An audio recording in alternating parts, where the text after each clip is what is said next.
নমস্কার, পিপুল ভয়েস নিউজে আপনাদের সবাইকে স্বাগত। আমি অরূপ। রাজ্যপাল সম্পর্কে যে কোনো ধরনের মন্তব্য কি মুখ্যমন্ত্রী করতে পারবেন? মানহানি মামলায় ঠিক কি কথা বললেন ইন্দ্রপ্রসন্ন মুখোপাধ্যায় ডিভিশন বেঞ্চ?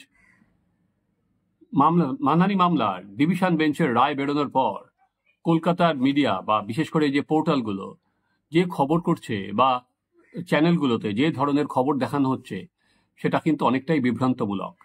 এই অশ্বত্থামা হত ইতি গজর মতো তারা একটা রায়ের একটা পোর্শন দেখছে বা পড়ে শোনাচ্ছে, দ্বিতীয় পোর্শন কিন্তু সেখানে সম্পূর্ণরূপে অনুপস্থিত। ঠিক কি মন্তব্য করেছে? আগে সিঙ্গেল বেঞ্চে কৃষ্ণ রাওয়ের ডিভিশন বেঞ্চের মন্তব্য কি ছিল, ইন্দ্রপ্রসন্ন মুখোপাধ্যায়ের ডিভিশন বেঞ্চ সেখান থেকে কতটা সরল, মুখ্যমন্ত্রীর মন্তব্য সম্পর্কে কি বললেন, চলুন আমরা আজকে সবকটাই খতিয়ে দেখি। তাহলে বোঝা যাবে যে রায় কি বলছে আর আমাদের সংবাদ মাধ্যম কি বলছে, সঠিক ঠিক কোন তথ্য। আমরা আজকে সেই তথ্য তালাশি করব। রাজ্যপাল সম্পর্কে মানহানি সংক্রান্ত মামলায় মুখ্যমন্ত্রীর বক্তব্যের ওপর অন্তর্বর্তী স্থগিতাদেশ দেয় হাইকোর্টের বিচারপতি কৃষ্ণ রাওয়ের সিঙ্গেল বেঞ্চ। সেই নির্দেশকে চ্যালেঞ্জ করে ডিভিশন বেঞ্চের দ্বারস্থ হয়েছিলেন মমতা বন্দ্যোপাধ্যায়। শুক্রবার সংশ্লিষ্ট মামলায় কলকাতা হাইকোর্টের বিচারপতি ইন্দ্রপ্রসন্ন মুখোপাধ্যায়ের ডিভিশন বেঞ্চ নির্দেশ দেয় মুখ্যমন্ত্রী সহ যে তৃণমূলের নেতা সে রাজ্যপালের সম্পর্কে কোন রকম বক্তব্য রাখবেন। এই যে বললাম যে কোন রকম বক্তব্য রাখবেন, এখানে এসে কিন্তু সংবাদ মাধ্যমগুলো তাদের দায় সেরে ফেলছে। এই যে কোনো রকম বক্তব্য রাখা বা বাক স্বাধীনতার নামে যে কতটা বলা যায় সেটাও কিন্তু রায়ের বলেছেন, কিন্তু সেটা কিন্তু প্রত্যেকের মিডিয়ায় তাদের বয়ানে অনুপস্থিত।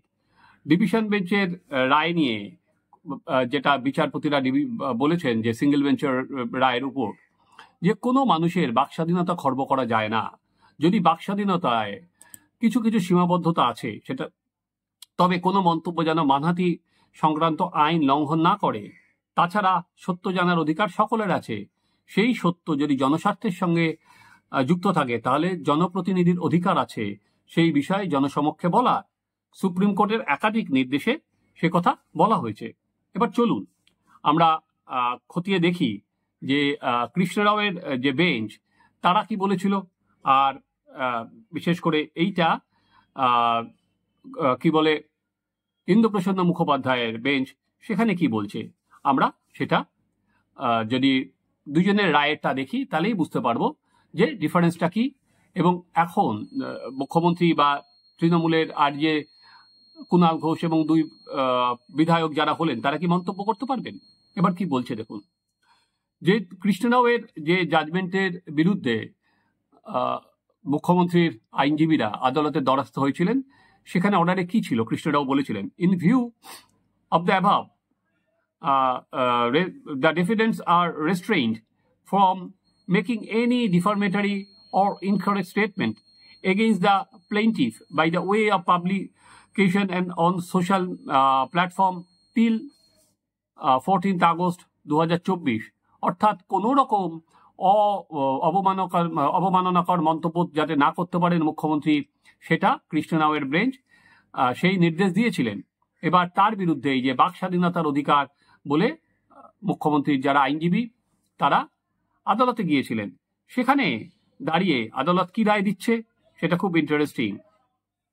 সেটা আপনাদের আগে পড়ে শোনাই, রায়ের মূল কপিটা পড়ে শোনাই, তারপর আপনাকে ইন দোজ সার্কামস্টান্সেস এবার কি রায় থেকে ক্লারিফাই করলো আর কি। কৃষ্ণ রাওয়ের যে রায় তার থেকে ক্লারিফিকেশন কি দিল division bench. We only clarify or modify the said order by saying the appellants will be free to make any statement, যে কোনো স্টেটমেন্ট করতে পারবে কনসার্নিং হিজ এক্সিলেন্সি রাজ্যপালের বিরুদ্ধে, নট ক্রসিং, এটা ভালো, নট ক্রসিং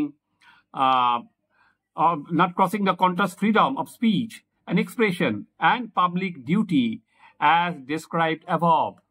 অর্থাৎ তারা বাক স্বাধীনতার নামে যে কোনো ধরনের মন্তব্য করতে পারবেন না। যদি করেন তাহলে the applicant run the risk of being exposed to a claim for heavy damage। আর কি যদি উনি করেন তাহলে কিন্তু হেভি ড্যামেজ ওনাকে দিতে হবে। তাহলে যে কোনো মন্তব্য তো করাই যেতে পারে, কিন্তু সেটা যেন ব্যক্তিগত যে অধিকার, সেই অধিকার যেন রাজ্যপালের ক্ষতি না হয়। এমনি যে কোনো পলিটিক্যাল বিষয়ে করা যেতে পারে, কিন্তু যে একটি মেয়েকে রাজভবনের অন্দরে একটি মেয়েকে নিয়ে আজকে যে যৌন কেলেঙ্কারির অভিযোগ উঠেছে, সেখানে দাঁড়িয়ে রাজ্যপালের বিরুদ্ধে কিন্তু বলা থেকে সম্পূর্ণভাবে বিরত থাকতে হবে। যেটা রাজ্যপাল মানহানির মামলা করেছেন, সেটাতে যেন আর কি যে রায় ছিল সেই রায় তো উল্টে দিলই, বা খালি কোনো রকমের মন্তব্য করার থেকে, যে হাইকোর্টের সিঙ্গেল বেঞ্চ বলেছিল তার থেকে মডিফাই করে বললে মন্তব্য করতে পারবে, কিন্তু সেটা কোনো সময় যেন ফ্রিডম অফ স্পিচের নামে, বাক স্বাধীনতার নামে সেটা রাজ্যপালকে অবমাননা করা যাবে না। এবং যদি অবমাননা করেন তাহলে কিন্তু সেটা কঠিন ড্যামেজ তাকে দিতে হবে। ফলে বুঝতে পারছেন যে সবাই যেটা বলতে শুরু করেছে রাজ্যপালের নামে সব মন্তব্য করা যাবে, একেবারেই কিন্তু সব মন্তব্য করা যাবে না। কি বলছে, কেন বলছে শুনুন। এই রায়ের যে কথা বলা হয়েছে, সেখানে ইন্দ্রপ্রসন্ন মুখোপাধ্যায় ডিভিশন বেঞ্চ বলছে, every member of the public has the right to know the truth and the truth is in the public interest. A member of the public has every right to expose. If this right is vested in every citizen, such as right is vested with more responsibility in the chief minister. But যে বলেছিল মুখ্যমন্ত্রীকে 14ই August পর্যন্ত চুপ থাকতে, কিন্তু but expression of this freedom is subject to certain condition under the law of defamation.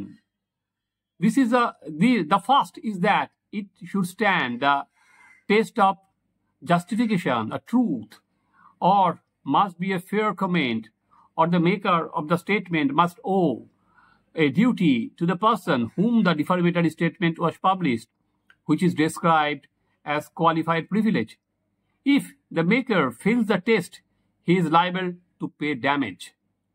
এবার যদি সেটা lawmaker বলেন, in the civil action and may be charged with commission of an offense, অর্থাৎ এরপরে বললে সেটা ড্যামেজও হতে পারে এবং সেটা অফেন্স হবে। এই একদম সরাসরিভাবে এই রায়টা কিন্তু সেখানে দেওয়া হয়েছে। এর মধ্যে কোনো অ্যাম্বিগিউটি নেই, কোনো কিছু বলার নেই। অর্থাৎ আমি আরেকবার আপনাদের যদি পড়ে দিই, সেটা হচ্ছে যেটা পরিষ্কারভাবে বলা হলো, Calcutta High Court comes down heavily in the defamation case, যেটা সিভি আনন্দ বোস করেছিলেন। The court strictly warned যে not to cross the contours of freedom of speech, তাহলে to make any unwarranted statement against the governor, সেটা বলা যাবে না, তাহলে তাকে কিন্তু ড্যামেজ দিতে হবে।